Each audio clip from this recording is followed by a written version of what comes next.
Et tous les mardis, vous savez, on parle de l'énergie, de l'urbanisme, du logement aussi, de la manière d'affronter l'hiver dans ce contexte de crise énergétique et de l'annonce récente possible d'une sorte de blackout cet hiver. Vous avez peut-être subi déjà des coupures électriques, vous savez, des coupures qui sont en quelque sorte décidées pour délester le réseau qui ne produit pas assez d'électricité. Alors comment allons-nous aborder la part de fabrication de l'électricité avec le gaz? Pourquoi la France a-t-elle une dépendance au gaz aussi? Quels sont les usages et les enjeux pour notre pays? C'est la question qu'on va poser à Guillaume Milot qui nous accompagne chaque semaine. Il est président de la fondation Riers. Bonjour Guillaume. Bonjour Louis, bonjour à tous. Alors est-ce qu'on a la Alors, réponse justement à cette question que je viens de poser à l'instant sur la question de notre dépendance au gaz? alors, la France consomme chaque année environ 40 milliards de mètres cubes de gaz, soit 10% de la consommation européenne. L'approvisionnement en gaz est assuré par les importations depuis une multitude de pays, et en particulier la Norvège et la Russie.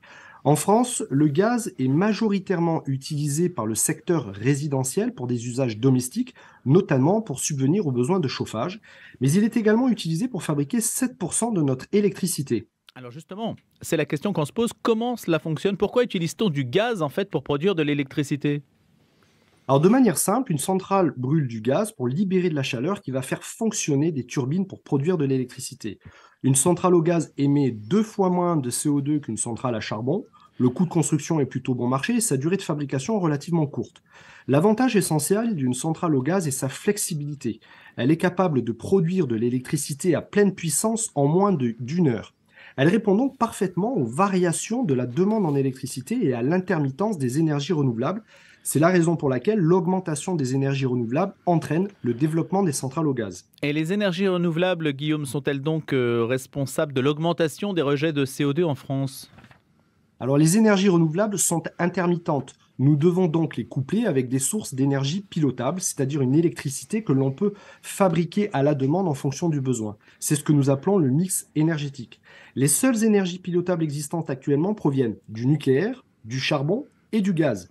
Si nous voulons diminuer le nucléaire et que nous ne voulons pas de charbon, il reste le gaz.